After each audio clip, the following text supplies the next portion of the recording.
I know I'm a bit late to this, but that ending was so good.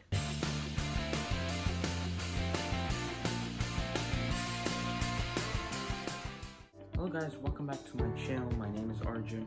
Falcon and Winter Soldier episode 4 debuted on Disney Plus yesterday, and wow, like the way it left us off with that ending was so good. I was very excited for this episode, especially after episode 3, which kind of left us on a cliffhanger type note, and I was really looking forward to it. So be sure to tell me down below in the comments what you thought of this episode in general and the ending specifically. Like, that ending was so good. This is a spoiler review, so feel free to spoil away down below in the comments. Now with that said, I'm gonna get directly into my spoiler review because I really don't have any general thoughts right now. I just want to get into the main episode. So this episode started off with a flashback to Wakanda. I think it was 6 or 5 years ago, I'm not sure. I think it was 6 years ago.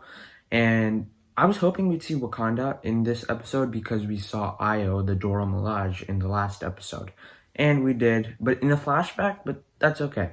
So basically we see Bucky and Io and Shuri helped Bucky kind of remove the super soldier, Winter Soldier program from his head.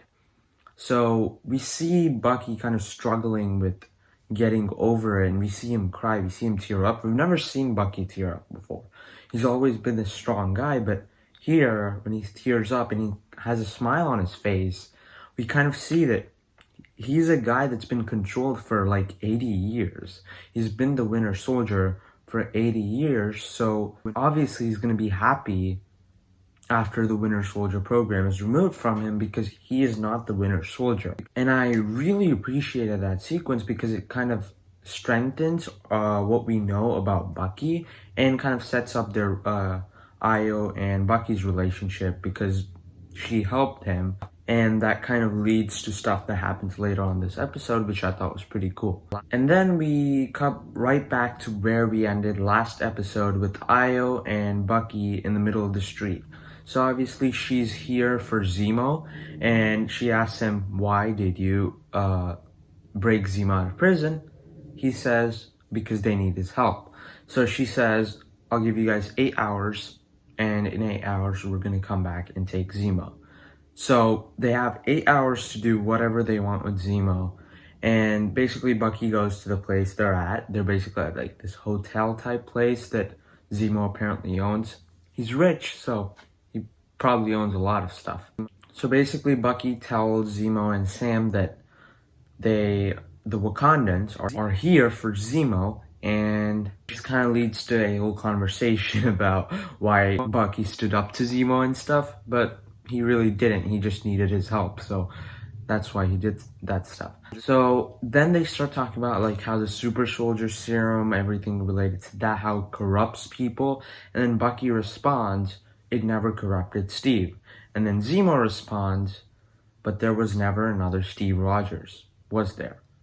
So that line is, that line is a very important line for the rest of this episode. Specifically the ending with John Walker, and it kind of foreshadowed stuff. I didn't pick up on it the first time, but when I thought about it, I kind of understood what they were going with that line, and I really liked it. Then basically they go to this place where the Flag Smasher, or main Flag Smasher, Carly, where her adopted mother, I guess, because she kind of took care of most of the Flag Smashers, so they go to the place where she died, and there's basically a bunch of refugees, and they kind of question them about the person that died and about Carly, but no one responds. Zemo asks a little girl, so Zemo gives a little girl a bunch of candy, and he asks her, where is the woman who died? Where is her funeral? She tells him where and when, and then he goes up to Bucky and Sam and tells them when it's happening, but he never tells them where it is happening, and he uses that as leverage. So then they go back to the hotel type place where they're at, and Bucky gets mad at him because he has a lot of leverage against Zemo, but he's trying to keep his cool. But he goes full on rage mode here, and Zemo kind of gets scared. You can tell that by the look in his face. And I really appreciated that sequence because we never actually saw Zemo being scared of anyone. He's always been this mastermind type guy that was always like 10 steps ahead of everyone. So I kind of appreciated that in this one sequence we have him kind of being scared. And after that, we cut to our Flag Smashers. They're basically in a graveyard type place. I don't know exactly where it is.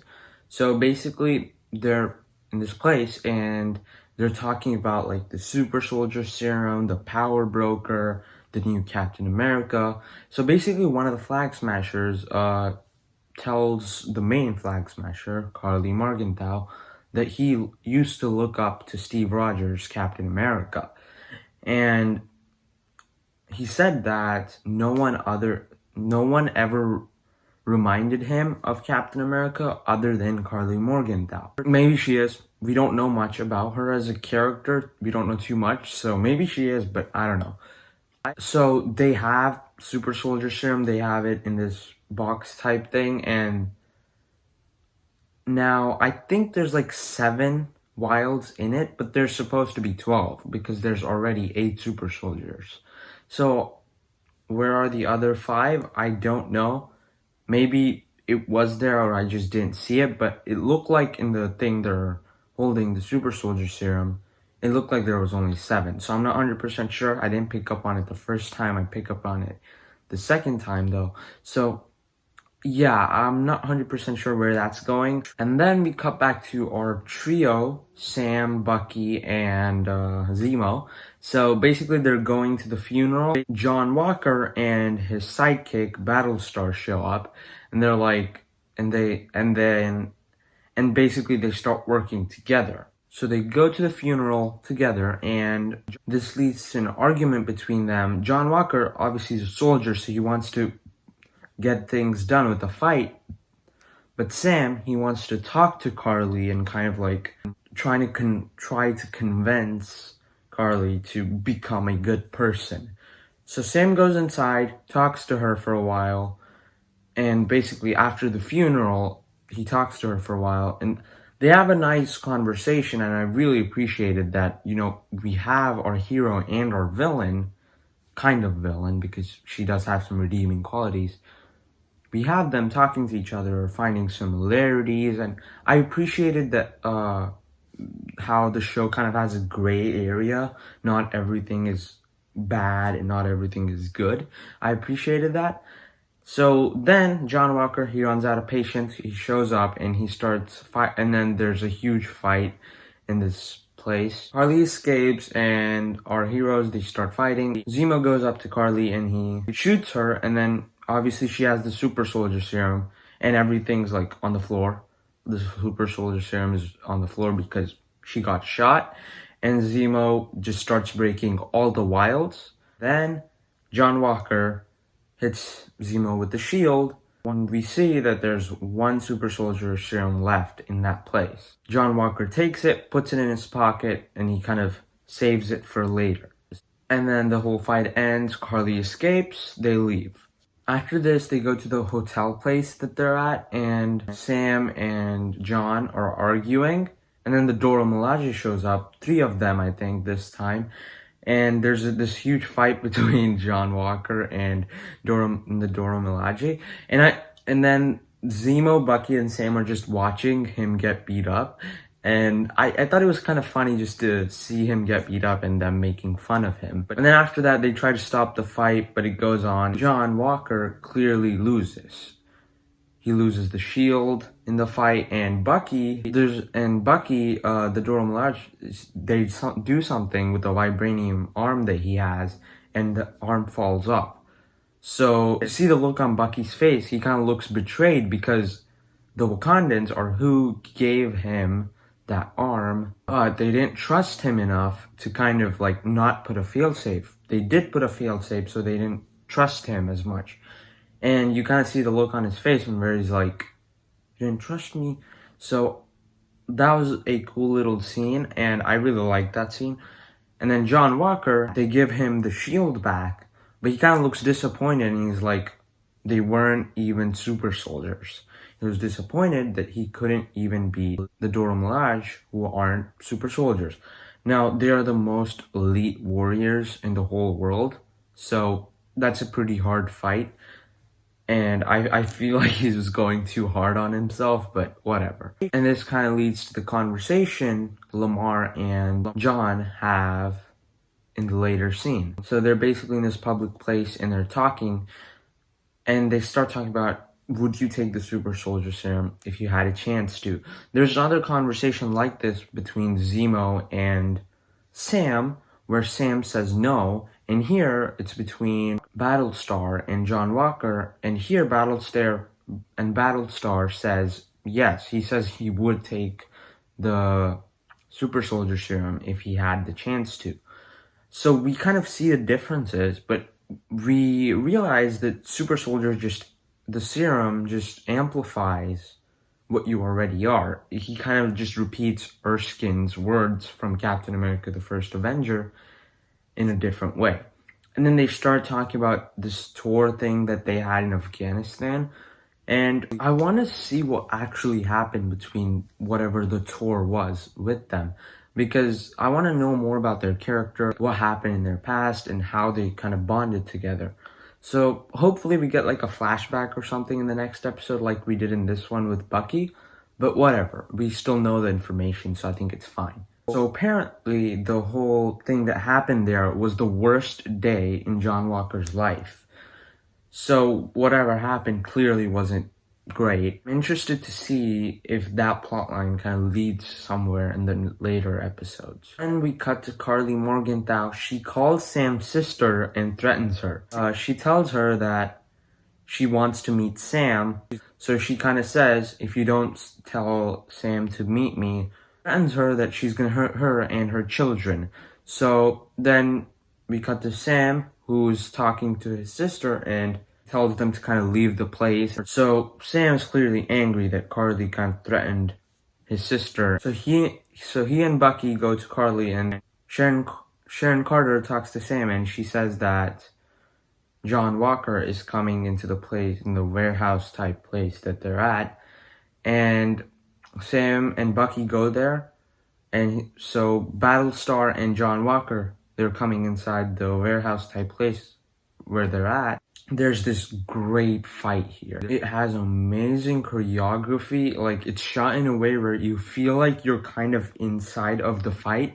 And I really like the imagery. There's some great imagery in the whole sequence.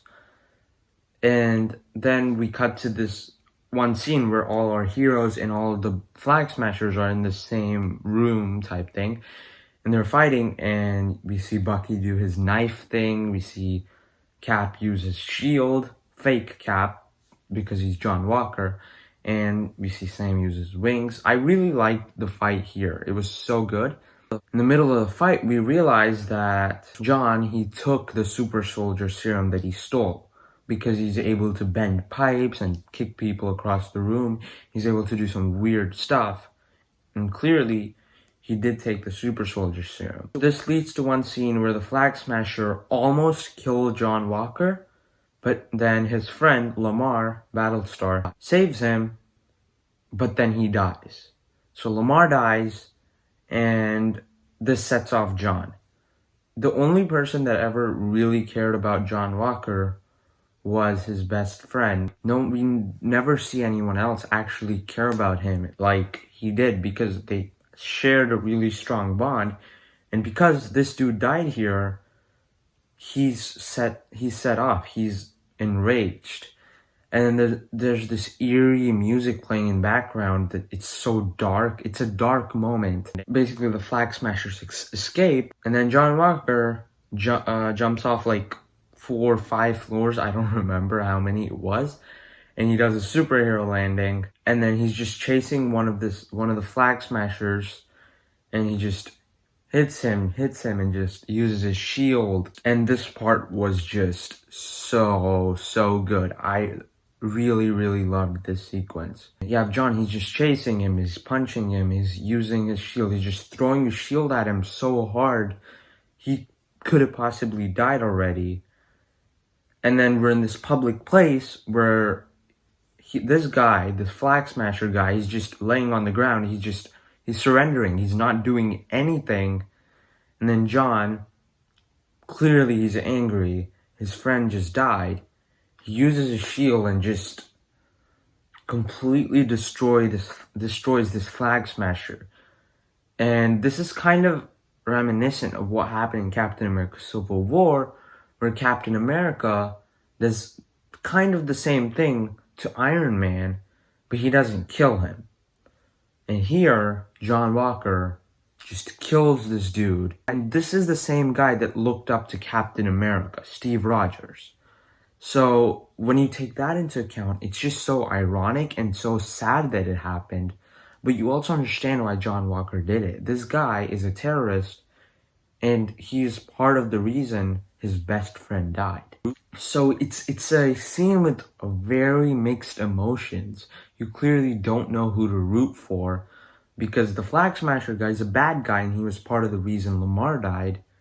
And John Walker just killed a guy that wasn't doing anything. He was just laying down on the ground. He was just on the ground. He was surrendering, and he just brutally murdered him. So you kind of see both sides of the coin, but you really don't know which side to go on, because I was like having mixed emotions. I don't know who to root for, because both of the scenarios are really, really sad. And then we cut to the scene where he's holding up the shield and there's blood on the shield, and everyone's just recording it. So it's just a weird situation to be put in, and I really don't know where this is gonna go. So my closing thoughts, I absolutely loved this episode. Like, it's probably the one that did everything the best. Like, it had character moments, it had emotion, it had amazing action sequences, and it also moved the story forward. It like was able to do everything in a way that was satisfying, but also you could feel what was going on, especially with that ending. I loved the way the episode ended, and the imagery, everything was so good. And I really like that they're giving John Walker depth. He's not just a straight up bad guy, he's not just a straight up good guy, he's in the gray area. So I'm really excited to see where this goes, because he just murdered a guy, and he's Captain America. If you think of like characters like the Punisher or Wolverine doing this, it'd be fine. But this is Captain America using Captain America's shield, wearing his uniform. So I don't know how it's gonna go, but I'm really excited to see where the next episode goes.